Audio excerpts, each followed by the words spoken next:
ராகி சிமிலி எப்படி செய்யலான்னு பார்க்கலாம் வாங்க. ராகி ஒரு 2 கப் எடுத்திருக்கேன். வேர்க்கடலை வறுத்து க்ளீன் பண்ணி வச்சுக்கோங்க. அதுக்கப்புறம் நாட்டு சக்கரை ஒரு 1/2 கப் எடுத்துக்கோங்க. 1 கப்பு வெல்லம் பொடிச்சு எடுத்துக்கோங்க. இப்போ எப்படி செய்யலான்னு பார்க்கலாம் வாங்க. கொஞ்சமா சால்ட் ஆட் பண்ணிக்கோங்க. சால்ட் ஆட் பண்ணிட்டு நல்லா இந்த மாதிரி கலந்து விட்டுக்குங்க. கொஞ்சம் கொஞ்சமா தண்ணி தெளிச்சு மாவு இந்த பதத்துக்கு பிசைஞ்சு எடுத்துக்கோங்க. சப்பாத்தி மாவு பதத்துக்கும் இருக்கக்கூடாது, கொஞ்சம் மாவு வந்து லூஸா இருக்கணும். தவா காஞ்சதும் ஆயில் அப்ளை பண்ணி விட்டுருங்க. இந்த மாவை எடுக்கிறதுக்கு முன்னாடி கையை தண்ணியில நனைச்சிட்டு அதுக்கப்புறம் எடுங்க. எடுத்துட்டு இதை வந்து ரொட்டி மாதிரி தட்டிக்கலாம். ரொட்டி தட்டுறதுக்கு முன்னாடி கையை தண்ணியில நனைச்சிட்டு அதுக்கப்புறம் இந்த மாதிரி தட்டி விட்டுக்குங்க. அடுப்பு மீடியம் ஃப்ளேம்ல வச்சு நல்லா ஒரு 5 நிமிஷத்துக்கு மேல சுட்டு எடுத்துக்குங்க. மேல ஆயில் அப்ளை பண்ணிக்கோங்க.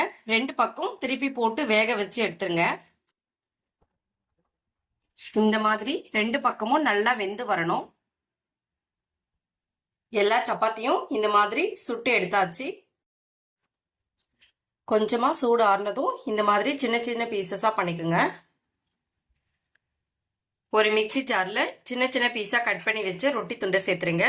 அதுக்கப்புறம் வேர்க்கடலை சேர்த்துருங்க. வெல்லம் ஆட் பண்ணிக்கோங்க. நாட்டு சக்கரை கொஞ்சம் சேர்த்துக்கிறேன். நாட்டு சக்கரை ஆப்ஷன் தான், உங்களுக்கு தேவைன்னா ஆட் பண்ணிக்கோங்க, இல்லைனாலும் பரவாயில்ல. இப்போ இதை விட்டு விட்டு அரைச்சி எடுத்துக்கோங்க.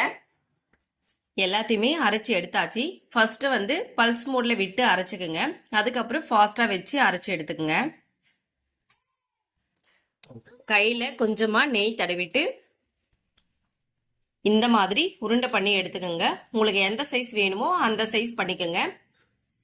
நெய் தடவி பண்ணும்போது நல்லா வந்து சாஃப்டா வரும் இந்த மாதிரி.